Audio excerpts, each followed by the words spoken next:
Coaching session, formats, forms, and working with clients. Part 2 of 2. On the client's planning form, you have similar topics, and you have a similar statement area that talks about session date, time, AM, PM, etc. Topics to be sure to discuss with my coach on this upcoming coaching call. My action plan from the last coaching call I had with my coach. Actions I did or didn't follow through on. Actions I want to celebrate. Lessons I learned since our last call. How can my coach best support me on our next call? Outcomes and expectations I want to accomplish by my next call. And miscellaneous notes, things that jumped out, things said, and things to remember as the client that I want to bring up with my coach. So again, preparation is key. These forms keep you organized. And how great is it that you've got these forms available to you to use with your clients so that you can just continue to coach them to the success that they're striving after. So, you're on a call. Let's say that you use the telephone for your coaching sessions. Let's get into recording your coaching sessions in audio format. We'll talk a little bit about that because not only are the forms helpful in documenting the success, the goals, things you want to accomplish, things said. You're going from memory when you fill in a summary form. Like, hey, so let's see. I think the call went well, and we're going to fill in this information, document it. It's one thing to shoot from memory or just jot down little ideas. Oh, that's a great idea. Hold on a second. Let me write that down. Okay, great. All right, let's continue talking on the call. It's another thing to actually record the call and to have a recording of every coaching session in time can be just invaluable, not only just from a reference point of view, but how about a value point of view, a dollar point of view? So let's get into recording your coaching sessions in audio format. One of the best ways to add value to any coaching session service is to record it.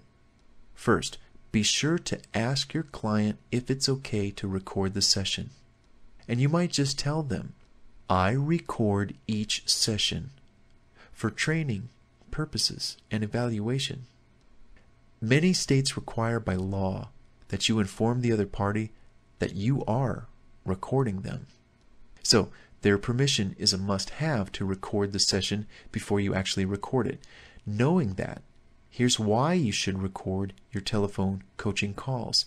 And just as a side note, on your client agreement forms, in the terms and conditions and session formats, you might state every call is recorded. So it's right there in writing on the coaching agreement form.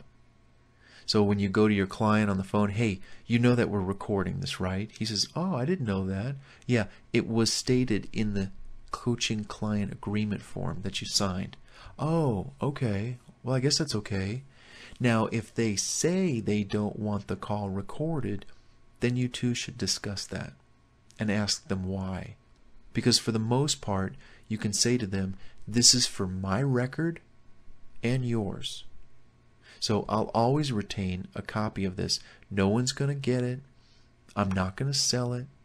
You know, you're not going to sell these recorded calls to the public.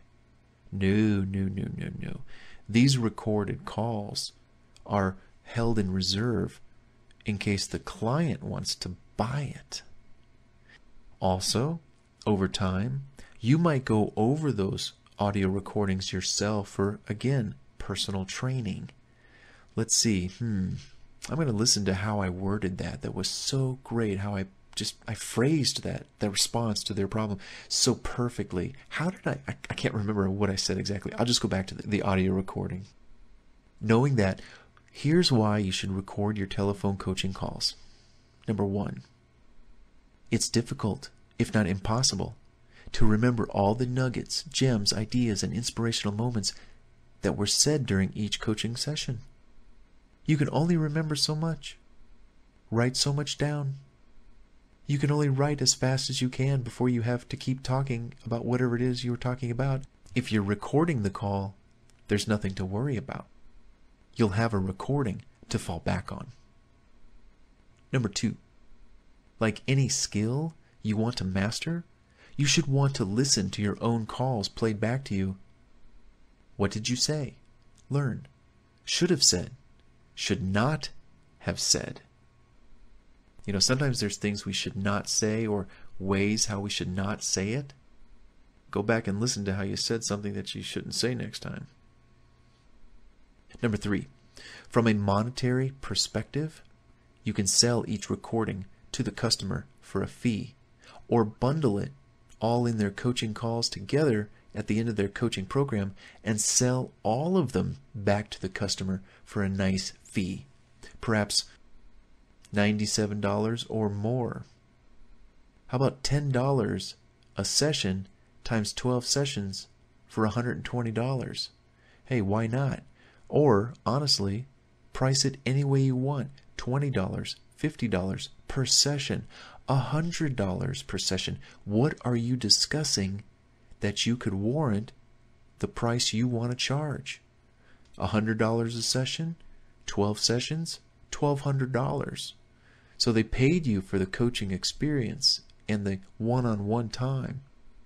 But those audio recordings are invaluable and should probably be sold for at least half of whatever the coaching package they paid for. Number 4, your recorded calls can also serve as a powerful marketing tool.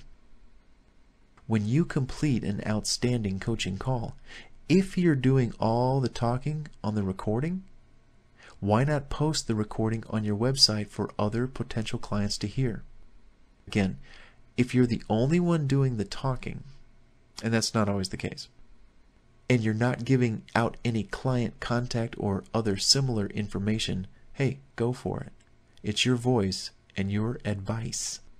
And this goes to show that you could actually go through your audio, and where you are discussing something, a specific topic, and you're explaining it very well, you could edit your part out of that entire audio recording into its own audio recording that, again, just shows, you talking.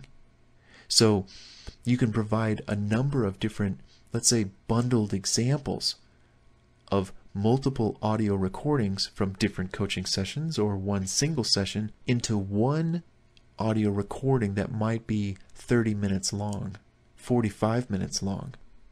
And again, you're the only one doing the talking. You're not being open with sharing private personal contact information. You're very scrutinizing over the kind of audio you're going to publicize.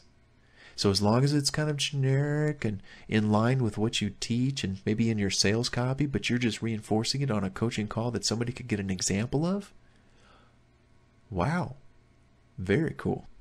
There are several ways to record your coaching sessions depending on the format your sessions take place in. Live, face-to-face sessions can be recorded with a high-quality desktop microphone that picks up both you and your client in the room. All you need then is audio recording software and you're set. I actually did that with a client once where we were doing a podcast recording, and it wasn't really with a client session, but the technique was done with this particular microphone, and it was an Audio-Technica desktop USB microphone. And I just put it right on the desk. It was a very quiet room. Her voice picked up well. My voice picked up well. And we were both on the recording. It was perfect. So you can try that out. Skype coaching sessions can be recorded with various Skype recording software. For example, Pamela for Skype. Pamela is a reliable way to record your Skype audio, video, and even chat sessions which you have with your clients. There's a free version and a paid version with some features that are included in addition that you would normally get with the free version. The paid version runs about $27, $25, $30, something like that. Check it out at www.pamela, PAMELA.biz, B-I-Z. And then over the telephone coaching sessions can be recorded easily when both you, the host, and the client, the guest, call into a free teleconferencing system like www.freeconferencecalling.com, which is one of my favorite. As the host and owner of a free account, start recording each call as soon as you call in. When the call is over, hang up. In a few minutes, an MP3 download link will be ready for the call that you just conducted and recorded. Download that MP3 recording, edit it at will.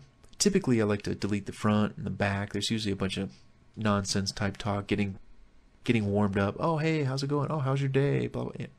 Delete that. Cut it out. Delete it, highlight, delete, and then start the call off, pretty much right where you might say, all right, well, hey, you know what? It's 3 o'clock. It's actually 3:05 p.m. Let's get started.